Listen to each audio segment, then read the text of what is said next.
Hi, I'm Miguel Fuentes, and I'll be presenting this work, Joint Selection, Adaptively Incorporating Public Information for Private Synthetic Data. So this is work with my collaborators, Brett, Ryan, Jerome, and Dan, who are all in here somewhere. So this research is about private synthetic data. And so here's a general outline that I think people will be pretty familiar with. You have some private data set that you don't want any information from it to leak. And so your approach is going to be to create a synthetic data set. And then you can release the synthetic data set and people can interact with it to do whatever analysis they need to. And of course, the standard we want to hold it to is differential privacy. And the goal is that the synthetic data should broadly represent a lot of different analyses that people might be interested in. So we can say that formally, but we're going to have a big workload W, and we're going to try to create synthetic data that minimizes error across this entire workload of queries. So in particular, when we talk today, we're going to be talking about marginal queries.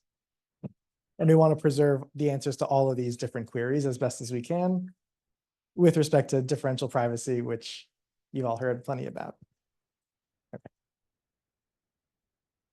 So the main focus of this work is addressing how you can use public data to incorporate it into this process and create a higher quality of synthetic data.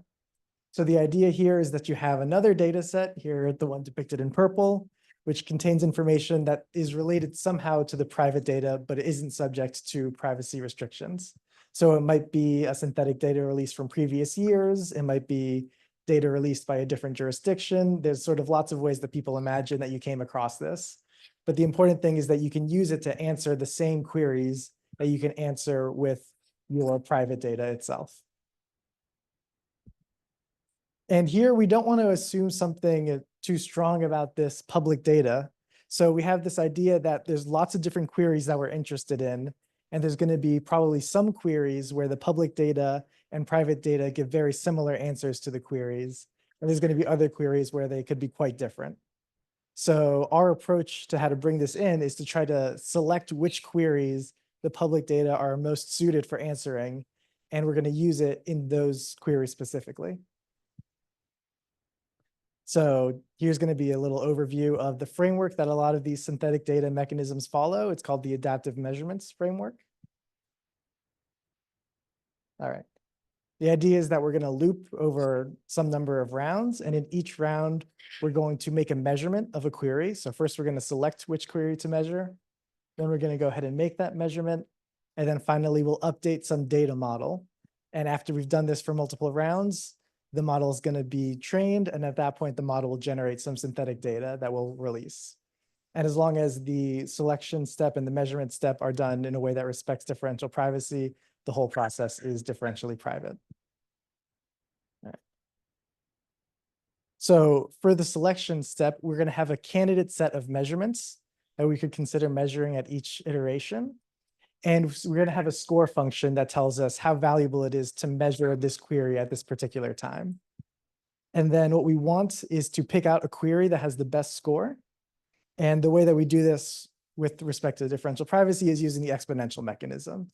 So we spend some amount of privacy budget to sample a query, and that's going to let us know what measurement we should be making. So this is the step where we're going to bring in the public data. And this is with a process that we call joint selection. So the idea is, whereas in the previous slide, we had one token that corresponded to each query we might make. Now we're going to have two duplicates of each token so that we can represent both the query that we want to measure and the source that we're going to use to measure the query. So here we'll have a token corresponding to making a measurement on the private data and another one corresponding to making the measurement on the public data. So both of these measurements, we expect to have some error, right?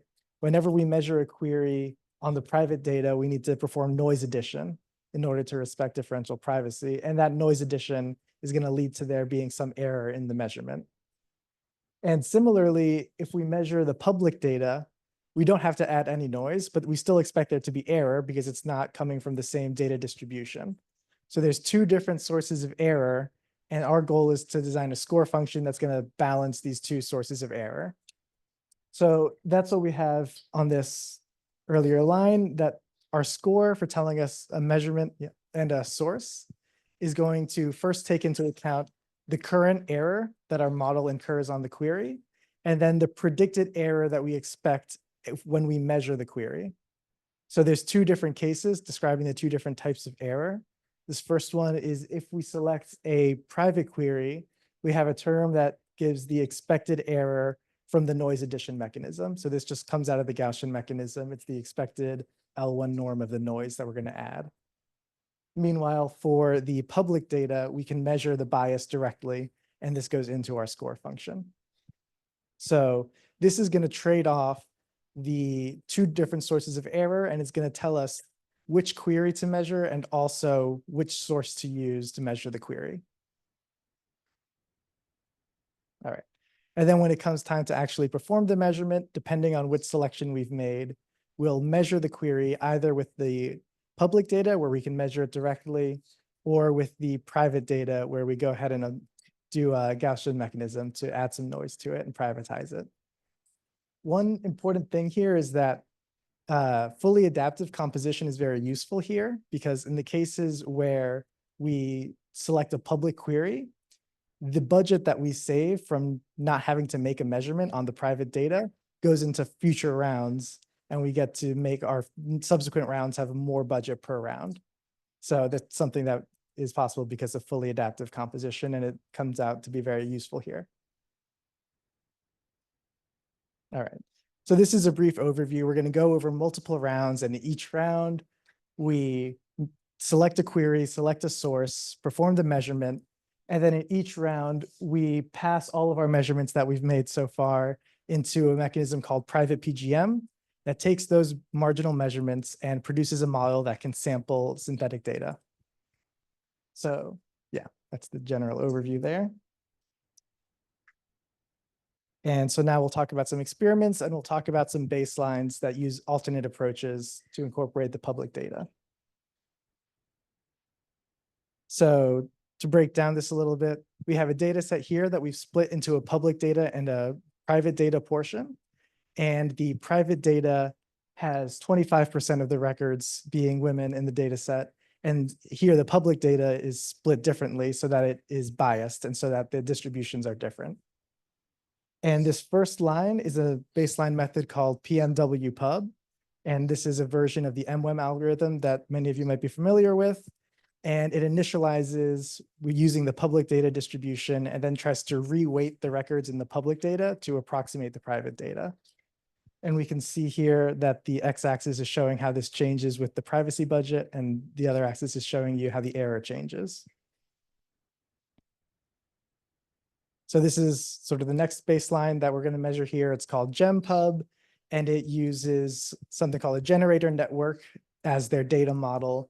And this utilizes the public data as a pre-training method. So they pre-train the model on the public data, and then they go through a similar process where they're updating model at each step with the private data. And here you can see that the performance is very different depending on how many rounds you run it for. So if you run for few rounds, it stays close to the public data initialization. And that's good when you have a very low privacy budget and you can't make accurate measurements. And as you run it for more rounds, it does worse at lower privacy budgets, but it does do better as you go to higher privacy budgets. So this is a trade-off that can be hard to manage because you need to set this hyperparameter privately, hopefully. Okay. And so the method in red is ours, JAM-PGM for joint adaptive measurements. And you can see that it performs well across the various values of epsilon there. Okay. And so one thing that's important is that the method performs well as the amount of bias in the public data changes. So here on the left side, we have sort of the most amount of bias. The titles are describing what percentage of the records correspond to female records. So on the left side, we have the most bias, and on the right side, we have the least bias. And we can see that all the methods do better when there's less bias in the public data, and that our method, JAM-PGM, performs well across the range of bias levels that we have here. Okay. So yeah, some points to wrap it up. our method is robust to bias in the public data, and it performs well at both the low and high ends of the privacy regime. And this joint selection idea, I think, could be used in other areas as well, of selecting whether you want to use public data or private data or how you want to split them. Okay. Any questions?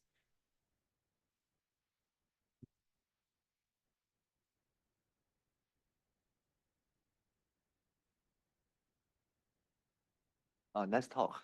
So I believe this is just one dimension of using like public data to aid like the private data here. So like, for example, do you know like any other ways to use public data? So for example, like feel free to correct me. So for example, you can use like the difference between the private data and the public data as like the start point of your algorithm, right? For example, like if you somehow know all the public data in the wrong turn, maybe you can just measure like the gap between the turn and like the 9, which is the private data. And you only prioritize like the difference here, which is 1, instead of like prioritize 9 in the total. So could you comment on like whether like there's, I mean, any other way, for example, this way or the other ways to like in this problem setting? Thank you. Yeah, so this is a comment that we get a lot, which is you're sort of selecting between either using the public or the private data, but there's probably some way to combine them. I think one thing that's particularly nice about this setup, where we select one or the other, is that when we select to measure the public data, we don't have to spend any budget on that.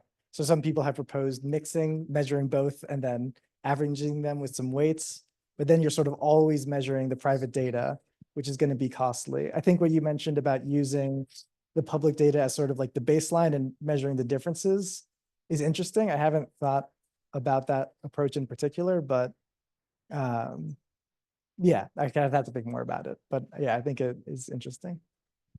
Yeah, I mean, it's a very common like technology in the machine learning. So for example, for DPIGD, you use like public data to do as a start point, right? So even for like each average gradient for every iteration. Yeah. Good question. So for the algorithm, there are like 2 uses of the privacy budget. One was selecting the query and then measuring the query. Yeah. I'm just curious, what's like the privacy budget ratios? Is the selecting like a very small part of it, or yeah? Yeah, so this is a hyperparameter that we experimented with a little bit, and generally we found that using a small portion of each round's budget for selection was best. So usually I think we're using like 1/10 of the budget on selection and the rest of it on measurement in each round. Okay, I see. So you could potentially like select lots of public queries and then measure them for free, and that's where like a lot of gains are coming. Yeah, so we would see typically that in the earlier rounds, you would tend to measure more public queries, and then those privacy savings move on to the later rounds. And then when you have more budget per round at the end, you're more likely to select the private queries. Oh, sorry, I think I said private twice. At the beginning, you tend to measure more public.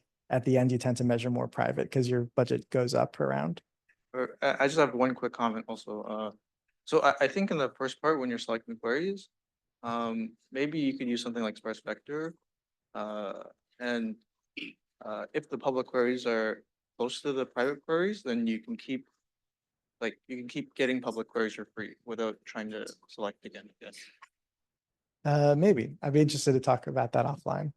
I'm not sure. We have time for one. Real quick, it just struck me. So if you have looking at sort of one public data set, one private data set, but you mentioned jurisdiction. So one thought is I've got my private jurisdiction and I have a small pile of public jurisdictions. And you can sort of Frankenstein the private one out of the public ones. How do you think this might scale if we had multiple public data sets? Yeah, so generally the exponential mechanism, the utility goes down logarithmically with the size of the candidate set. And so you pay a pretty small increase for adding more things to the candidate set. So I think as long as you have a good reason to suspect that this data might be useful, it's probably worth increasing the candidate set more, as long as you're not just throwing in stuff that you don't expect to actually use.